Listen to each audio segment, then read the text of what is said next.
उत्तर प्रदेश में 2027 में होने वाले विधानसभा चुनाव से पहले मुख्यमंत्री योगी आदित्यनाथ ने गन्ना किसानों को एक बड़ी सौगात दी है। योगी सरकार ने पेराई सत्र 2025-26 के लिए गन्ने के मूल्य में 30 रुपया प्रति कुंटल की बढ़ोतरी की घोषणा की है।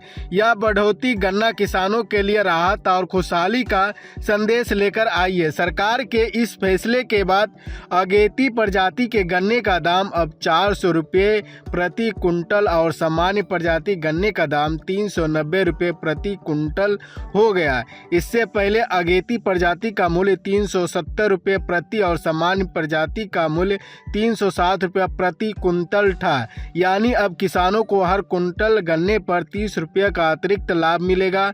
योगी सरकार के इस निर्णय से प्रदेश के लगभग 45 लाख गन्ना किसानों को सीधा फायदा मिलेगा। गन्ना के दाम बढ़ने से किसानों की आमदनी में बढ़ोतरी होगी और ग्रामीण अर्थव्यवस्था को भी मजबूती मिलेगी। सरकार के अनुमान के मुताबिक इस फैसले से गन्ना किसानों को करीब 3000 करोड़ रुपए का अतिरिक्त भुगतान किया जाएगा। किसान संगठनों की ओर से गन्ने की रेट में बढ़ोतरी की मांग की जा रही थी, जिससे अब सरकार ने पूरा कर लिया है।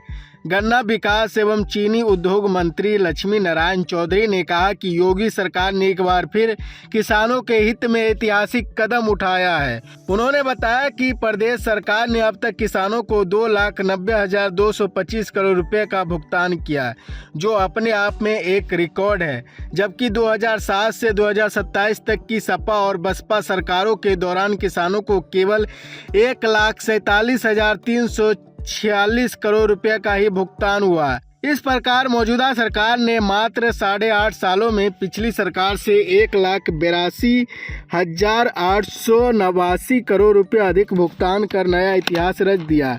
मंत्री ने यह भी बताया कि वर्तमान में प्रदेश में कुल 122 चीनी मिलें संचालित है, जिससे उत्तर प्रदेश देश में दूसरे स्थान पर है। पूर्ववर्ती सरकार के कार्यकाल में कई मिलें औने पौने दामों पर बेच दी गई, लेकिन योगी सरकार ने पारदर्शी नीतियों और निवेश को प्रोत्साहित करने वाले निर्णय से इस उद्योग से नई जान फूंक दी है।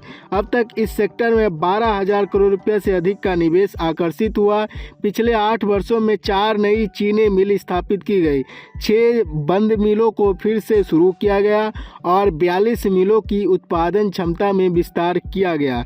सरकार की इस नीतियों के चलते प्रदेश की चीनी उद्योग क्षमता में 8 नई बड़ी मिलों के बराबर वृद्धि दर्ज की गई। इतना ही नहीं, 2 चीनी मिलों में CBG संयंत्र भी लगाए गए, जिससे वैकल्पिक ऊर्जा उत्पादन को बल मिल रहा है।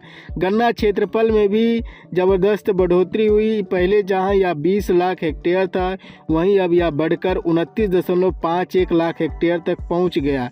इससे उत्तर प्रदेश देश में गन्ना उत्पादन में पहले स्थान पर पहुंच गया। वहीं योगी सरकार का यह फैसला किसानों की आमदनी बढ़ाने, ग्रामीण अर्थव्यवस्था को मजबूत करने और कृषि आधारित उद्योगों को गति देने की दिशा में एक बड़ा कदम माना जा रहा है। यह निर्णय आने वाले चुनावों से पहले किसानों के भरोसे और मजबूत करेगा और प्रदेश की आर्थिक प्रगति में एक नई ऊर्जा भरेगा।